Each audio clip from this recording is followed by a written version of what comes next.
क्या आप पहले हिंदी में सोचते हो, फिर इंग्लिश में ट्रांसलेट करते हो और फिर बोलते टाइम हेजिटेट भी करते हो? अगर हाँ, तो ये वीडियो आपके लिए है। आपको इंग्लिश बोलने का तरीका बिल्कुल चेंज कर देगी ये वीडियो। जी हाँ, आज हम सीखेंगे कैसे हिंदी थिंकिंग को हम स्टॉप करेंगे और नेचुरल इंग्लिश बोलना स्टार्ट करेंगे, वो भी बिना हेवी ग्रामर के। Let's see with the video. हमारी सबसे पहले प्रॉब्लम क्या होती है? हम क्या करते हैं? यूजुअली मोस्ट लर्नर्स का एक ही प्रोसेस होता है, वो वही फॉलो करते हैं। पहले वो हिंदी में सोचते हैं। हिंदी में सोचने के बाद वो वर्ड टू वर्ड उसकी ट्रांसलेशन पर स्टार्ट हो जाते हैं। और उसका रिजल्ट क्या होता है कि वो पॉजेस में बोलते हैं, रुक रुक के बोलते हैं, और उनका कॉन्फिडेंस भी वीक हो जाता है। बिना कॉन्फिडेंस के वो इंग्लिश बोलते हैं। अब अगर आप इन स्टेप्स को फॉलो करोगे, पहले आप हिंदी में सोचोगे, वर्ड टू वर्ड ट्रांसलेट करोगे और देन इंग्लिश बोलना स्टार्ट करोगे, you will definitely have low confidence और उतने ही पॉजेस आते हैं। सेंटेंसेस भी गलत हो जाते हैं। चलिए, लेट्स सी एन एग्जांपल। मैं कल आपको फोन करूंगा। अभी हम यहाँ पर फ्यूचर की बात कर रहे हैं। अगर फ्यूचर की बात कर रहे हैं तो हम वर्ड टू वर्ड ट्रांसलेट भी करेंगे इसको। तो वर्ड टू वर्ड ट्रांसलेट हम क्या करते हैं? आई टुमारो विल कॉल यू। क्या ये सेंटेंस ठीक है? अगर हम इसको वर्ड टू वर्ड ट्रांसलेट करते हैं तो अगर हम इसको वर्ड टू वर्ड ट्रांसलेट करें तो ये बहुत ही गलत है translation. Correct translation will be I will call you tomorrow. अभी प्रॉब्लम आपकी इंग्लिश नहीं है, प्रॉब्लम ये ट्रांसलेशन है जो हमने करी, वर्ड टू वर्ड ट्रांसलेशन। तो हमें इसको पहले चेंज करना है। अब हम ट्रांसलेशन में फेल क्यों होते हैं? Why translation always fails? Hindi और इंग्लिश का सोचने का स्टाइल बिल्कुल डिफरेंट है। Hindi and English both thinks differently. Hindi में ऑर्डर होता है, जो अगर हम हिंदी का स्ट्रक्चर देखें तो that is subject plus time plus object plus verb. That means कि हम पहले क्या करते हैं? हम सब्जेक्ट के बाद सीधा टाइम बताते हैं हिंदी में।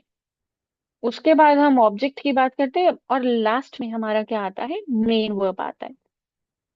जबकि इंग्लिश हमारा क्या स्ट्रक्चर फॉलो करती है? इंग्लिश फॉलो करती है पहले सब्जेक्ट, फिर हमारा वर्ब, उसके बाद ऑब्जेक्ट एंड लास्ट में टाइम की बात होती है। इसलिए जब हम हिंदी से इंग्लिश ट्रांसलेट करते हैं तो स्ट्रक्चर कंप्लीटली बिगड़ जाता है, चेंज हो जाता है। अभी एग्जाम्पल्स हैं। मैं रोज स्कूल जाता हूँ, मैं प्रतिदिन स्कूल जाता हूँ, या मैं रोज स्कूल जाता हूँ और स्कूल जाता था। हम कुछ भी सेंटेंस ले सकते हैं यहाँ पे।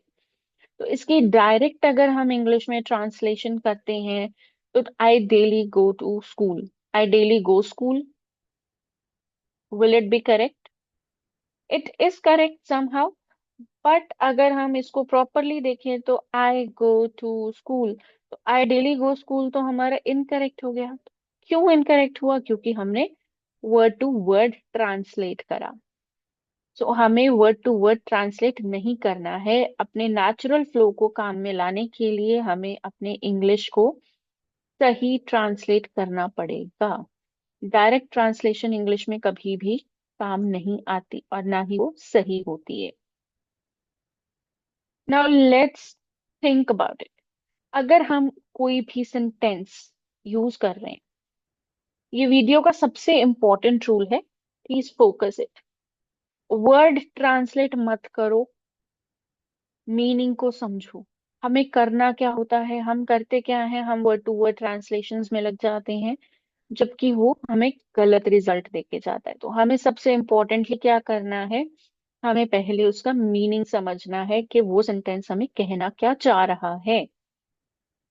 सोचो, ये मेरी डेली हैबिट है। अगर मैं इस चीज को बोलूं, ये सेंटेंस तो बहुत ही गलत हो जाएगा। अगर स्कूल जाना मेरी डेली हैबिट है, और सेंटेंस ऑटोमेटिकली क्या बनेगा?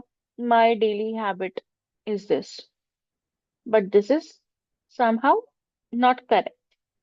तो पहले मीनिंग, बाद में सेंटेंस। तो हमें इस गोल्डन रूल को अपनी लाइफ में इम्प्लीमेंट करना है अगर हमें अच्छे से इंग्लिश बोलनी सीखनी है तो। Meaning first, sentence later. Now these are few common Hindi thinking mistakes जो हम करते हैं। मुझे इंग्लिश आती है, हम अक्सर बोल देते हैं I know English, but that's completely the incorrect one. Instead, always say I can speak English. Next, मुझे भूख लग रही है। हम क्या बोलते हैं आगे से? I am feeling hungry. This is a simple sentence which we use. But instead, the correct will be I am hungry. Or you can say I am starving. The third one, मेरे पास दो भाई हैं। तो हम sentence में क्या लगा देंगे? आई have two brothers with me. But with me तो बोलने की हमें जरूरत ही नहीं है। Just say I have two brothers. ये मिस्टेक्स हम कॉमनली अपनी लाइफ में कर देते हैं। Now see, these are few readymade English chunks जिनको हम यूज कर सकते हैं फ्लुएंट स्पीकर बनने के लिए। इसका क्या मतलब है कि हमें फ्लुएंट स्पीकर्स हर सेंटेंस में इंग्लिश से नहीं बनाया जा सकता। हम इंग्लिश की ग्रामर को सीख के फ्लुएंट स्पीकर्स नहीं बन सकते। कुछ रेडीमेड चंक्स को हम यूज करते हैं, जैसे कि I am not sure, let me check, it depends, I don't feel like it. That makes sense. अभी ये रेडीमेड इंग्लिश चंक्स यूज करके हम कितना ही फायदा ले सकते हैं। अगर हमें ऐसे इंग्लिश चंक्स आते होंगे तो हमारी फास्ट थिंकिंग हो जाएगी, स्पीकिंग भी फास्ट हो जाएगी, जिससे हमारे ऊपर कोई प्रेशर नहीं रहेगा ट्रांसलेशंस का। हमें कोई ट्रांसलेशन नहीं करनी पड़ेगी, इसलिए हम फ्लुएंटली इंग्लिश बोल पाएंगे स्पीड से। Now this is a daily practice strategy जो आप अपनी रूटीन लाइफ में फॉलो कर सकते हो। अब एक सिंपल सी डेली प्रैक्टिस से, step one, think of a situation.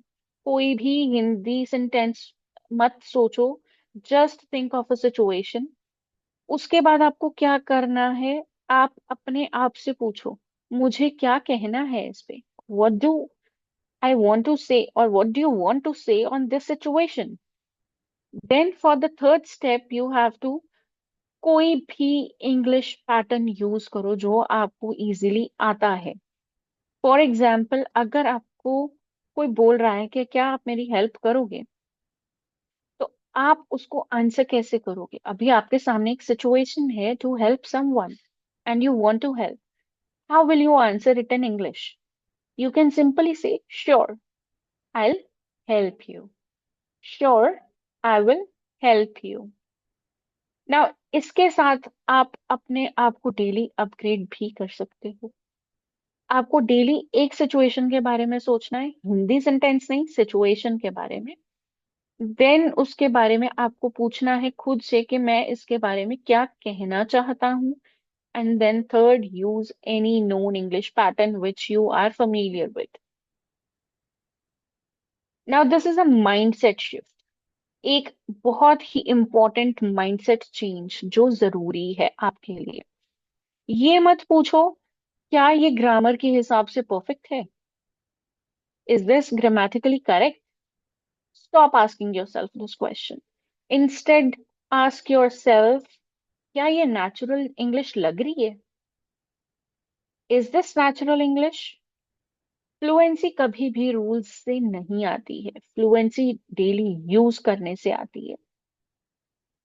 अगर आप बिना ट्रांसलेशन के इंग्लिश बोलना चाहते हो, मीनिंग में सोचना स्टार्ट करो, हिंदी सेंटेंसेस में नहीं। अगर आपको ये वीडियो अच्छी लगी तो do like, share it with your friends. और ऐसे डेली इंग्लिश टिप्स के लिए चैनल को जरूर से सब्सक्राइब करो। See you in the next video, till then take care, bye bye.